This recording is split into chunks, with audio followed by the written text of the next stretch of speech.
너들이 그러고도 인간이냐? 그러고도 자식이냐? 정태수의 목소리가 떨리며 3층 거실에 울려 퍼졌다. 68세 노인의 눈에서 눈물이 흘러내렸다. 지나가는 똥개 새끼도 지부모가 아프면 지키는데 너들은 뭐냐? 딸 정미래는 고개를 숙인 채 대답하지 못했다. 사위 강준혁은 벽만 바라봤다. 너들은 괴물이야. 정태수의 주먹이 떨렸다. 40년 용적공의 손, 화상 흉터투성이인 그 손이 허공을 쥐었다. 문 밖에서는 국정원 요원들이 체포영장을 들고 대기하고 있었다. 어떻게 이런 일이 벌어졌을까?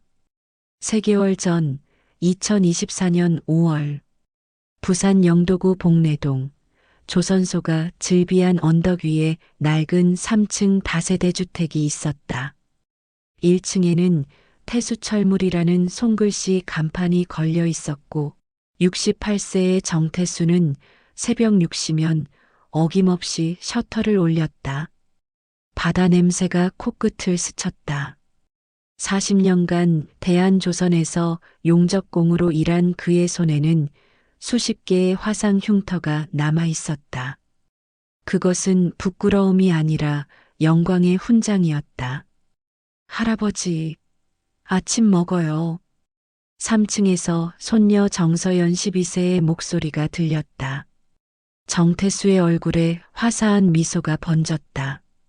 3년 전 딸 정미래가 대형 로펌의 파트너 변호사로 승진하면서 아버지 모시고 살겠다며 이사 왔다. 처음엔 혼자 사는 게 편했지만 손녀와 매일 아침을 먹을 수 있어 행복했다. 서연아, 할배 금방 올라간다. 철물점 셔터를 잠그고 3층으로 올라갔다. 식탁에는 딸 정미래와 사위 강준혁이 앉아 있었다. 강준혁은 중국과 비즈니스를 하는 무역회사 대표로 겉으로는 예의 바르고 매너 있는 사위였다. 하지만 정태수는 가끔 그의 눈빛에서 이상한 계산을 느꼈다. 아버님, 오늘 저녁에 제가 좋은 소주 한 병 샀어요. 같이 한잔하시죠. 강준혁이 환하게 웃으며 말했다. 정태수는 손을 내저었다. 아이고, 나는 술을 못하는데. 평생 안 해봤어. 아버님, 남자가 소주 한 잔 못하면 어떡해요? 저랑 장인간에 한잔하는 게 뭐가 문제예요? 딸 정미래도 차갑게 거들었다. 아빠, 요즘 너무 스트레스 많으시잖아요. 술 한잔하면 오히려 혈액순환에 좋다고 하던데요. 정태수는 할 말이 없었다. 가족이 함께 살면서 이런 일이 잦아졌다. 사실 그는 알코올 알레르기가 있어 평생 술을 멀리했다. 하지만 가족의 권유를 계속 거절하기도 미안했다. 그때 정태수는 몰랐다. 이 순간이 3개월 후 그가 외치게 될 분노의 시작점이라는 것을, 가족이라는 이름으로 씌워질 교묘한 함정의 첫 번째 올감이라는 것을. 그날 저녁 강준혁은 소주병을 들고 거실로 나왔다. 장인어른, 오늘 대한조선 주가가 20% 올랐대요. 조선업이 완전 부활이네요. 그래, 내가 있을 때는 죽을 맛이었는데. 아버님이 용접하신 배들이 지금 전 세계 바다를 다니고 있어요. 자랑스럽지 않으세요? 강준혁의 말에 정태수는 뿌듯했다. 소주잔을 받아들었다. 첫 모금을 마시자 목이 화끈거렸다. 역시 안 되겠네. 아버님, 천천히 드세요. 익숙해지면 괜찮아요. 이상했다. 술을 마시고 나니 머리가 지끈거리고 몸이 나른해졌다. 평소와 다른 느낌이었다. 하지만 정태수는 나이 들어서 그런가 보다 생각하고 넘어갔다. 그는 몰랐다.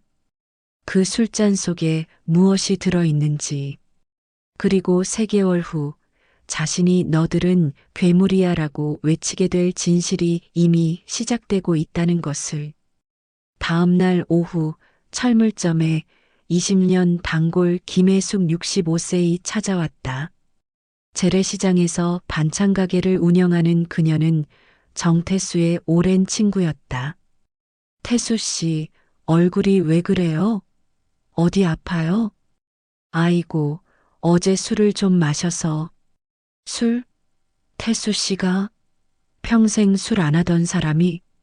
김혜숙은 놀란 표정으로 정태수를 바라봤다. 정태수는 난처하게 웃었다. 사위가 자꾸 권해서. 가족이니까 같이 마셔야지. 뭔가 이상한데. 태수 씨는 알코올 알레르기 있잖아요. 조심하세요. 김혜숙이 걱정스럽게 말했지만 정태수는 대수롭지 않게 넘겼다. 그날 밤 정태수는 안방 서랍 깊숙이 숨겨둔 서류 봉투를 꺼냈다. 20년 전 대한조선기술연구소에서 개발한 특수 용접 기술, LNG 운반선의 극저온 탱크 마이너스 163도를 용접하는 독자 기술로 3건의 특허를 받았다. 5년 후면 특허가 만료된다. 그 전에 서연이한테 물려줘야지. 정태수는 손녀의 미래를 생각하며 미소 지었다. 최근 방위산업 컨설턴트가 연락했다. 중국의 한 조선사가 이 특허를 300억에 사겠다고 제안했다고. 하지만 정태수는 거절했다. 이건 40년 땀의 결정체였다. 게다가 이 기술은 국방부 잠수함 제조에도 쓰이고 있었다. 함부로 팔 수 없었다. 서연아, 할배가 이걸 너한테 줄 거다. 정태수는 서류를 다시 서랍에 넣으며 평온하게 잠들었다. 하지만 복도 건너편 안방에서는 다른 대화가 오가고 있었다. 여보, 아버지가 특허 가지고 있는 거 확실해? 확실해. 내가 법원 등기부 조회해봤어. 정태수 명의로 3건. 시가 300억 이상. 그럼 계획대로 진행하자. 알코올 중독자로 만들어서 금치산자 신청하고. 응. 그럼 우리가 후견인 되는 거고 특허는 우리 맘대로 팔 수 있어. 중국 측에서 400억까지 제시했어. 사위의 차가운 목소리가 어둠 속에 울려 퍼졌다. 그 순간 정태수가 3개월 후 외칠 그 절규의 씨앗이 심어지고 있었다. 너들은 괴물이야.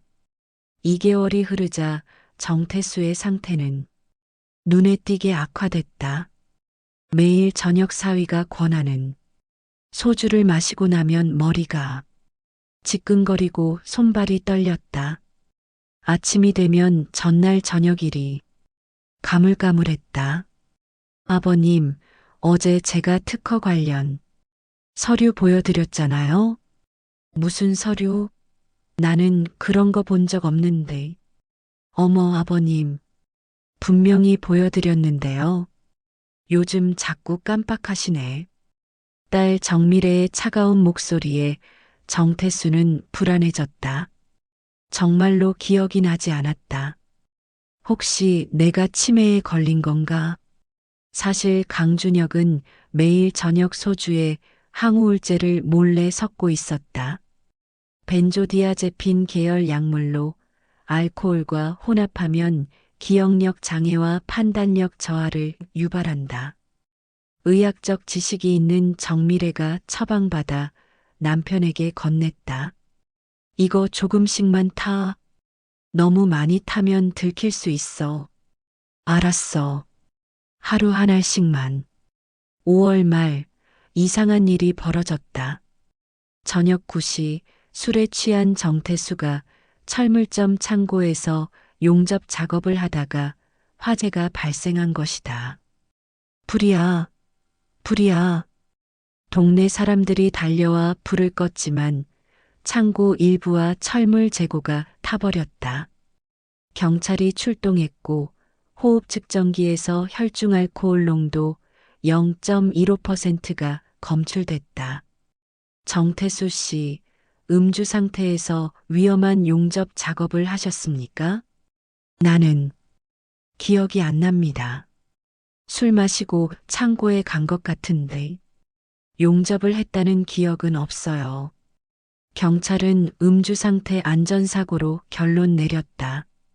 다음 날 부산 지역 신문 사회면에 기사가 실렸다. 68세 노인 음주 용접, 철물점 화재, 노인 안전관리 사각지대. 정태수는 충격에 빠졌다. 동네 사람들의 시선이 싸늘해졌다. 태수 씨가 요즘 술 때문에 정신이 없대. 나이 들어 술 배우면 안 되는 건데. 불쌍하게. 혼자 살다가 딸네 집 가서 외로워서 그런가 봐. 철물점 손님들도 줄었다. 정태수는 매일 술을 끊으려 했지만 저녁만 되면 사위가 나타났다. 장인어른, 오늘 스트레스 많으셨죠? 한잔하시면 풀려요. 아니다. 나는 이제 술을 끊을란다. 에이, 한 잔만요. 제가 오늘 특별히 좋은 안주도 준비했어요. 정태수는 거절하기 힘들었다. 가족과의 관계를 생각하면 술잔을 받아들 수밖에 없었다. 그렇게 매일 밤 약물이 섞인 술을 마셨다. 어느 날 저녁, 손녀 정서연이 할아버지 방으로 몰래 찾아왔다. 할아버지, 왜 그래, 서연아? 할아버지, 술 마시지 마세요. 엄마가 이상한 짓 하는 것 같아요. 무슨 소리냐? 어젯밤에 엄마가 주방에서 소주병에 뭔가 알약을 넣는 걸 봤어요. 그리고 아빠한테 이거 아버님 주라고 했어요. 정태수는 순간 온몸이 얼어붙었다. 서연아, 확실하니? 네. 무서웠어요.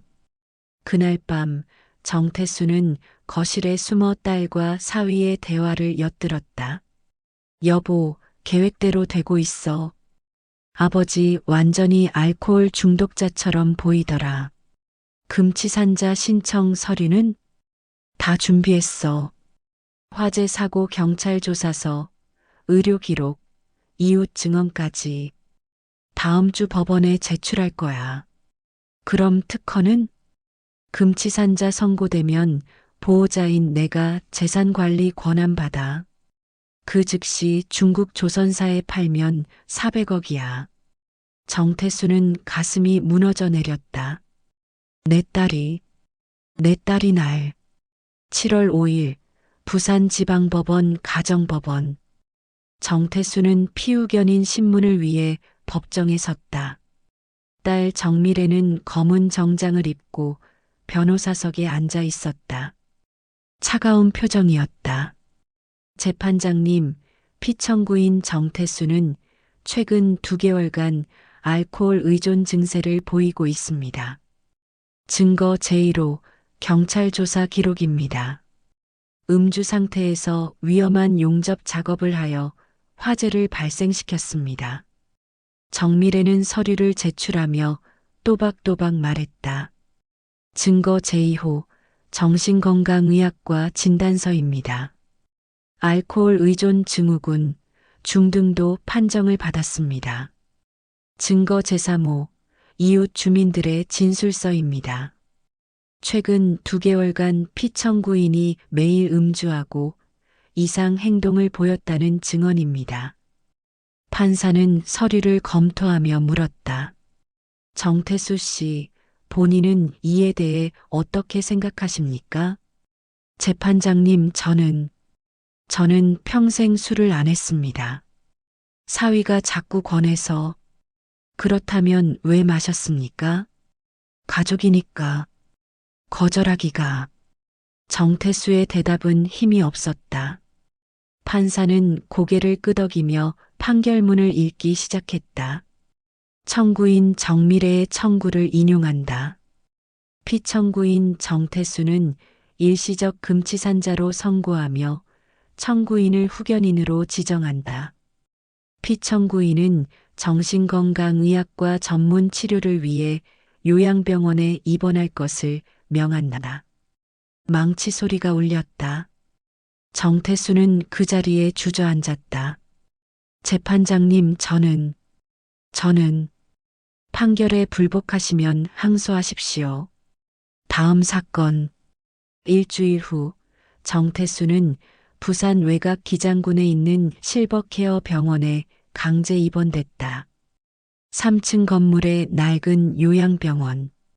8인실 병실에는 치매 노인 5명, 알코올 중독 환자 3명이 함께 있었다.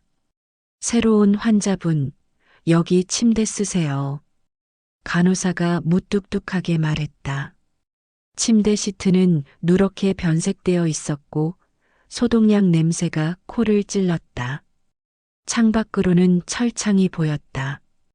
여기가 내가 40년 일한 끝인가. 정태수는 침대에 누워 천장을 바라봤다. 눈물이 흘렀다. 대한조선 입사 첫날이 떠올랐다.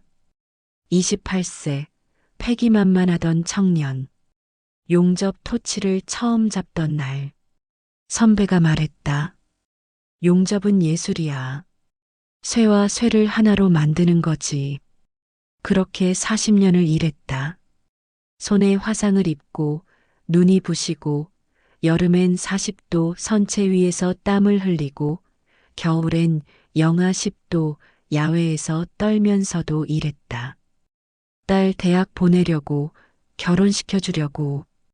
그런데 그 딸이 자신을 이렇게 버렸다.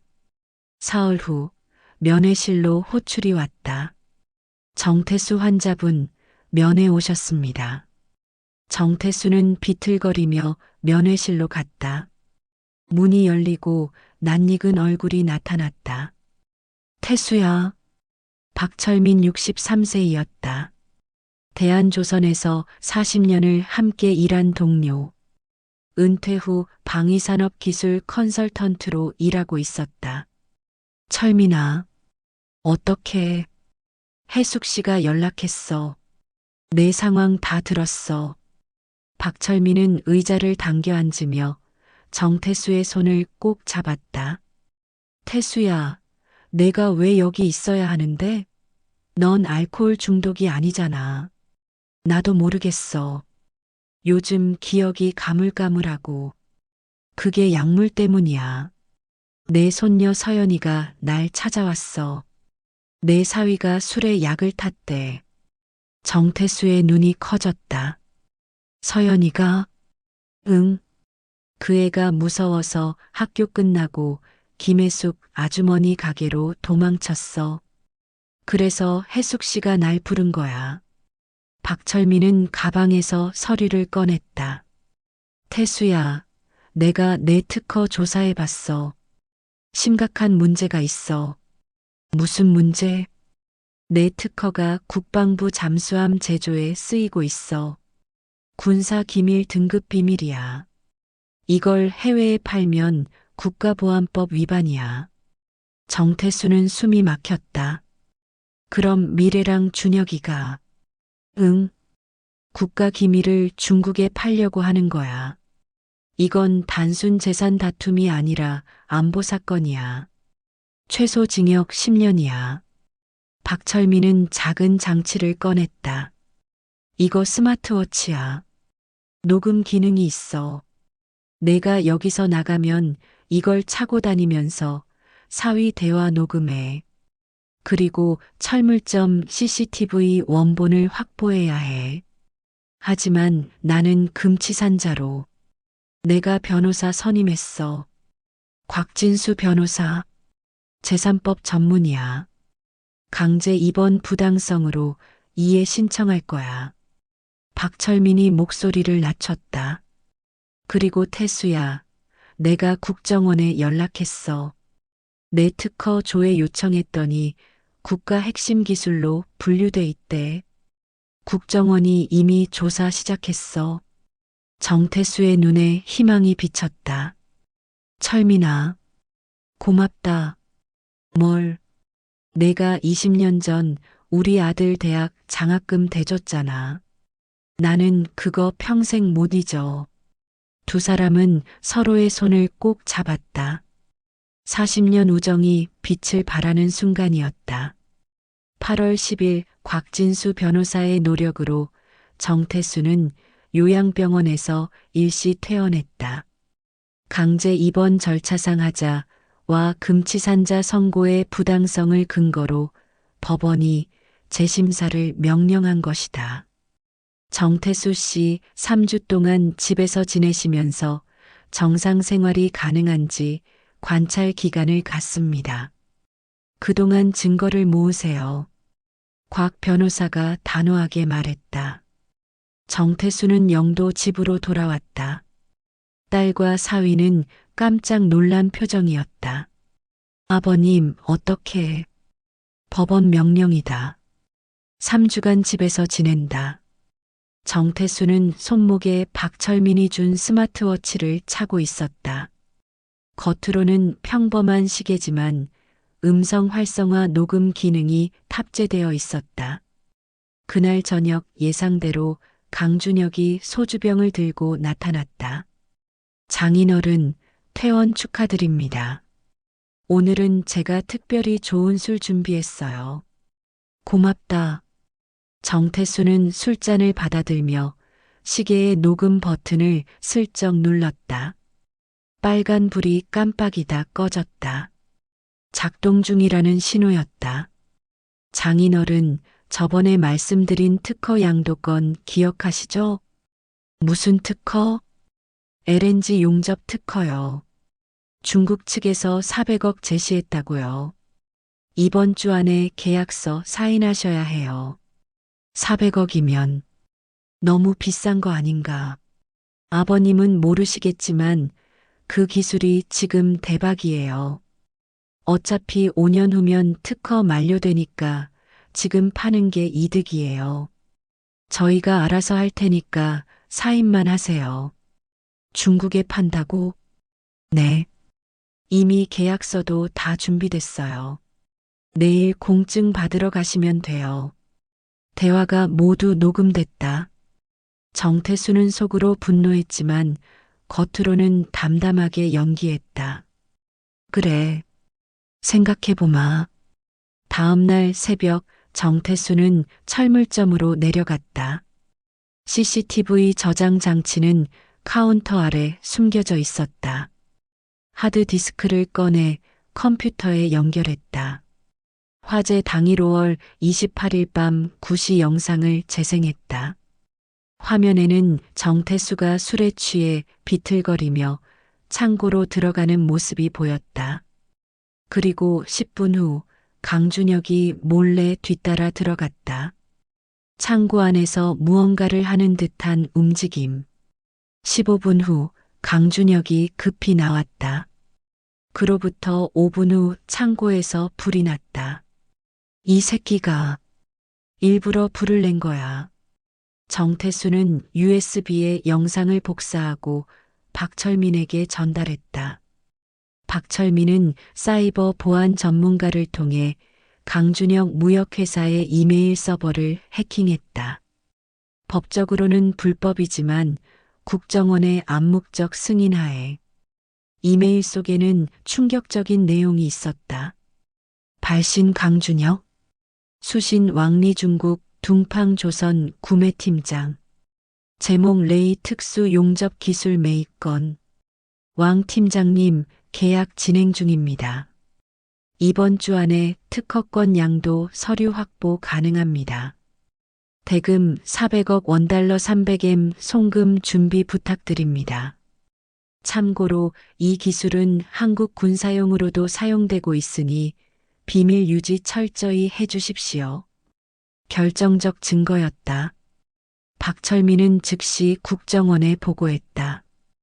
8월 25일 국정원 5국 국제범죄수사 요원 3명이 강준혁의 무역회사를 급습했다.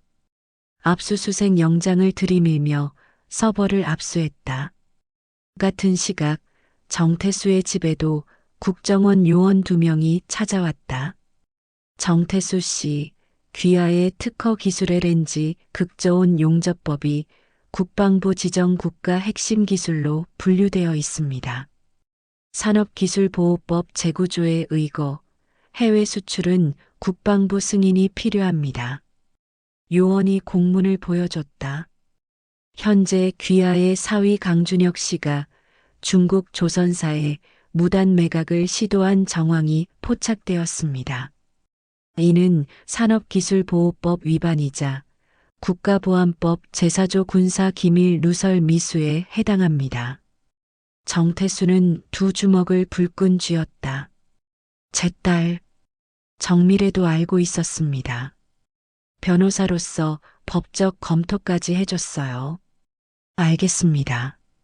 공범으로 조사하겠습니다. 그날 저녁 3층 거실에서 마지막 대면이 있었다. 정태수, 정미래, 강준혁, 그리고 손녀 정서연. 국정원 요원 2명이 문 밖에서 대기하고 있었다. 미래야. 정태수가 딸을 불렀다. 차가운 눈빛이었다. 아빠, 너는 내가 무지한 노동자라고 생각했지? 그게 아니라 40년을 쇠붙이 앞에서 땀 흘린 애비가 부끄러웠지? 그래서 내 기술을 중국에 팔아넘기려고 했지? 정태수의 목소리가 떨렸다. 아빠, 저는 우리 가족이 잘 살려고. 가족? 아버지를 알코올 중독자로 만들고 요양병원에 가두고 재산을 빼앗는 게 가족이냐? 정미래는 대답하지 못했다. 강준혁은 고개를 숙였다. 너희는 모르는구나. 내 기술이 얼마나 귀한 건지. 40년 땀의 결정체인지. 그리고 그게 나라를 지키는 잠수함에 쓰이는지. 현관문이 열리고 국정원 요원들이 들어왔다. 정미래 씨, 강준혁 씨, 국가보안법 위반 및 존속상해 미수 혐의로 긴급 체포합니다. 수갑이 채워졌다. 2024년 10월 15일 부산지방법원 제3형사부 대법정. 방청석은 사람들로 가득 찼다. 언론, 조선업 관계자, 영도구 주민들, 그리고 대한조선 퇴직자 모임 회원 50여 명까지. 정태수의 재판은 노동자 vs 자식이라는 구도로 사회적 이슈가 됐다. 피고인석에는 수갑을 찬 강준혁과 정미래가 고개를 숙이고 앉아 있었다. 검사가 일어나 최후 구형을 했다. 피고인 강준혁은 피해자에게 항우울제를 몰래 투여하여 알코올 중독자로 위장했고 방화를 통해 사회적 신뢰를 실추시켰습니다. 그리고 국가 핵심 기술을 중국에 매각하려 한 것은 명백한 국가보안법 위반입니다. 징역 15년을 구형합니다. 피고인 정미래는 변호사로서 법을 악용하여 친부를 금치산자로 만들고 국가기밀 매각의 법적 자문을 제공했습니다. 징역 12년을 구형합니다. 변호인은 선처를 호소했지만 증거는 압도적이었다. 스마트워치 녹음, CCTV 영상, 이메일 기록, 그리고 손녀 정서연의 증언. 재판장님, 저는 엄마가 할아버지 술에 약을 타는 걸 봤어요. 12세 소녀의 떨리는 목소리에 법정이 숙연해졌다. 그리고 400억 받으면 우리 강남에 집 살 수 있다고 말하는 것도 들었어요. 저는 할아버지가 불쌍했어요. 정서연은 눈물을 흘렸다. 방청석에서도 흐느끼는 소리가 들렸다. 판사가 판결문을 읽기 시작했다. 주문. 피고인 강준혁은 징역 12년에 처한다. 피고인 정미래는 징역 8년에 처한다. 피고인들은 연대하여 피해자 정태수에게 손해배상금 5억 원을 지급하라. 판사는 판결문을 내려놓고 정면을 응시했다. 피고인 정미래는 최후 진술에서 아버지가 무지한 노동자인 줄 알았다고 말했습니다. 이는 대한민국 산업 발전을 이끈 수많은 노동자들에 대한 모독입니다. 법정이 조용해졌다. 40년간 용접 토치를 들고 배를 만든 노동자의 땀이 대한민국을 먹여 살렸습니다. 그 노동의 결정체인 기술을 무지라고 부르는 것은 용서받을 수 없습니다. 판사가 정태수를 바라봤다.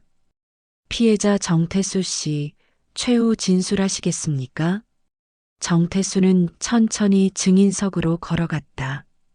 68세 노인의 등은 굽어 있었지만 목소리는 또렷했다. 재판장님, 저는 평생 용접공으로 살았습니다. 정태수는 자신의 손을 들어 보였다. 화상 흉터투성이었다. 이 손으로 배를 만들었습니다.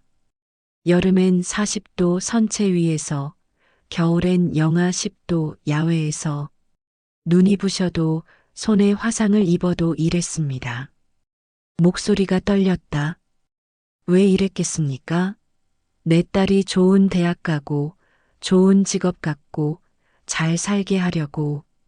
그런데 그 딸이 날 알코올 중독자로 만들고 내 기술을 중국에 팔려고 했습니다. 정태수는 딸을 바라봤다. 정미래는 고개를 들지 못했다. 미래야, 너는 애비가 부끄러웠냐? 시커먼 작업복 입고 기름때 묻은 모습이 창피했냐? 아빠, 죄송해요. 40년 노동이 무지가 아니다. 그건 존엄이다. 자부심이다. 대한민국을 만든 힘이다. 방청석에서 박수가 터져나왔다. 대한조선 퇴직자들이 일어나 박수를 쳤다. 언론 카메라가 일제히 정태수를 향했다. 재판장님, 저는 딸을 용서할 수 없습니다. 하지만 손녀 서연이는 다릅니다. 그 아이는 순수합니다. 저는 제 특허를 국가에 기증하겠습니다. 그리고 서연이를 제가 키우겠습니다.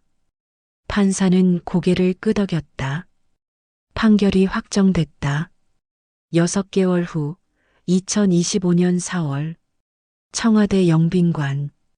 정태수는 정장을 차려입고 단상에 섰다. 대통령이 직접 표창장을 수여했다. 산업기술 발전 유공 표창. 정태수 귀하는 40년간 조선 산업 발전에 기여하였고 특수 용접 기술을 국가에 기증하여 국방력 강화에 이바지하였기에 이 표창을 수여합니다. 박수 소리가 울려 퍼졌다.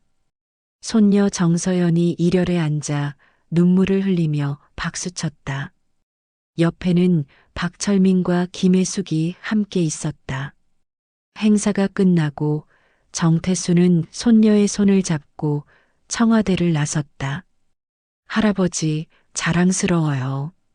고맙다, 서연아. 부산으로 돌아온 정태수는 다시 철물점 셔터를 올렸다. 태수철물이라는 간판은 새로 칠해져 깨끗했다.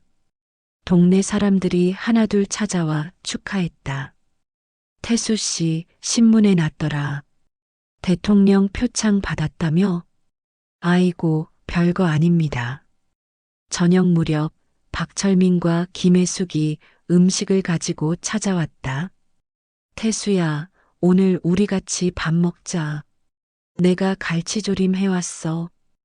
혜숙 씨, 고맙습니다. 3층 거실. 네 사람 정태수, 정서연, 박철민, 김혜숙은 식탁에 둘러앉았다. 따뜻한 갈치조림, 김치, 된장찌개. 소박하지만 정겨운 한상이었다. 할아버지, 저 내일 학교에서 발표해요. 우리 할아버지는 영웅이라는 주제로요. 서연아, 할배는 영웅이 아니고 그냥 평범한 노동자란다. 아니에요. 할아버지는 영웅이에요. 정서연이 고집을 부렸다. 모두가 웃었다. 식사 후 정태수는 창가에 서서 영도 바다를 바라봤다.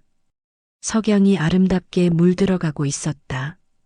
저 멀리 대한조선 크레인이 보였다. 40년을 일한 곳, 젊은 날의 땀과 열정이 서려 있는 곳. 당신 잘 봤소? 우리 기술이 나라를 지키는 데 쓰인다니까. 정태수는 하늘을 향해 중얼거렸다. 10년 전 세상을 떠난 아내가 떠올랐다. 그리고 서연이를 잘 키울 겁니다. 딸은 놓아줄 수밖에 없지만 손녀만큼은 제대로 키우겠습니다. 손녀 정서연이 뒤에서 할아버지를 안았다. 할아버지 사랑해요. 나도 사랑한다, 서연아. 정태수는 68세에 비로소 깨달았다. 진정한 가족은 피가 아니라 마음이라는 것을. 40년 노동은 결코 무지가 아니라 존엄이라는 것을. 그리고 다음 세대에게 물려줄 최고의 유산은 돈이 아니라 진심이라는 것을. 영도 바다 위로 별이 하나둘 떠올랐다. 조선소의 불빛이 반짝였다. 어디선가 용접 소리가 들려왔다. 지금도 누군가는 배를 만들고 있었다. 땀 흘리며 꿈꾸며. 서연아, 할배가 하나 말해줄까? 뭐예요, 할아버지? 세상에서 가장 아름다운 건 사람의 땀이란다. 정직하게 흘린 땀. 그게 세상을 만드는 거야. 할아버지도 그렇게 살았어요? 그럼 40년을. 정서연은 할아버지의 손을 꼭 잡았다. 화상 흉터투성이지만 따뜻한 손이었다. 그것은 끝이 아니라 시작이었다. 68세 노동자와 12세 손녀의 새로운 여정. 피가 아닌 마음으로 맺어진 진짜 가족의 이야기. 영도 바다의 파도 소리가 그들의 미래를 축복하듯 찰랑거렸다.